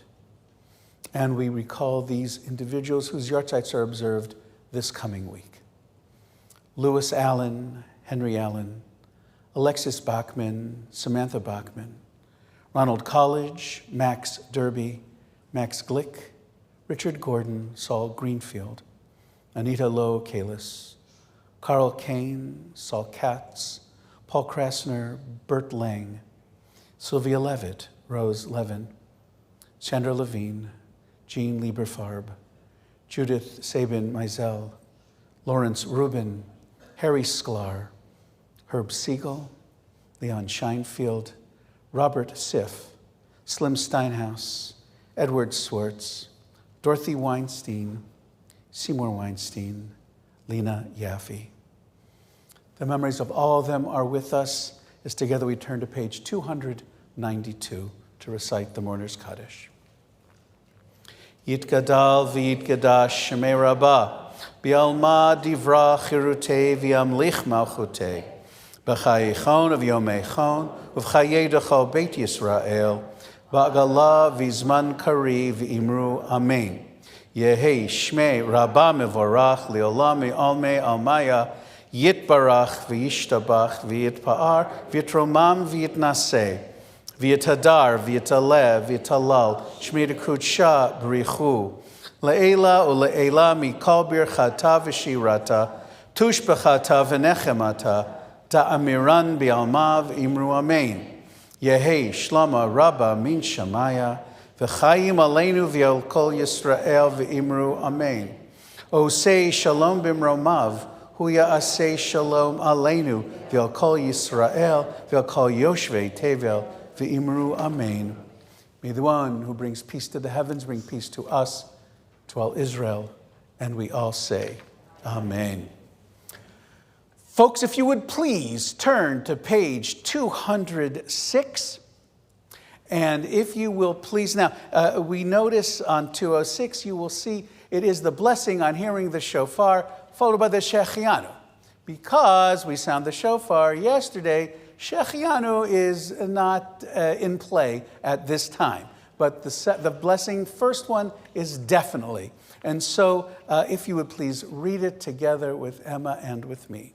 Baruch atah Adonai, Eloheinu melech haolam, asher kidshanu b'mitzvotav v'tzivanu lishmoa kol shofar.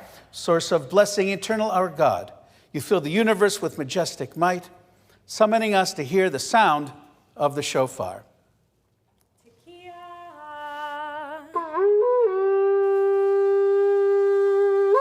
Shivarim trua.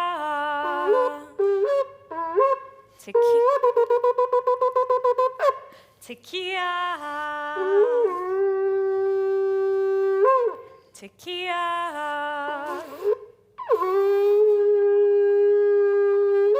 Shivarim.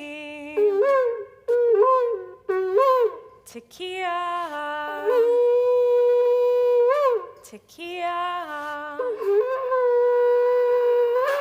Trua. Tekiah. Shivarim trua.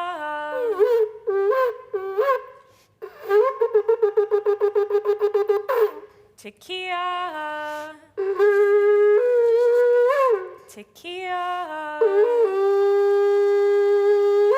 Trua.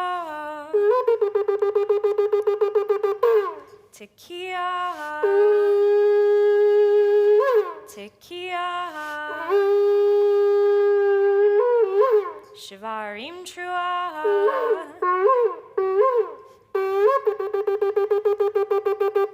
Tekiah.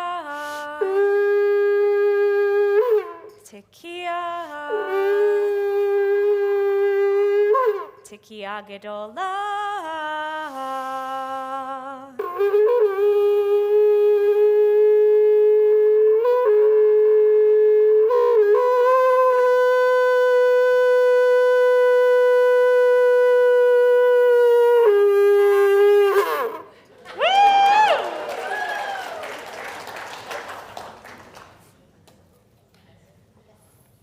Kiva Moed. Sorry, Jamie. Yes, there we go. Ya la la la la la la la. Ya la la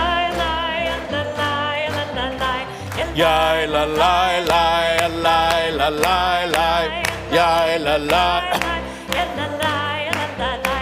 ya la la la ya la ya la ya la la la ya la la la la ya ya ya ya ya ya ya la ya la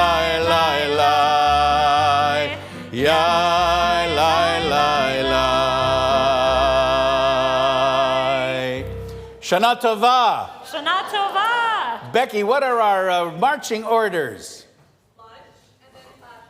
Lunch, then Tashlich, everybody. Shana Tova. Shana Tova. Hey, Becky.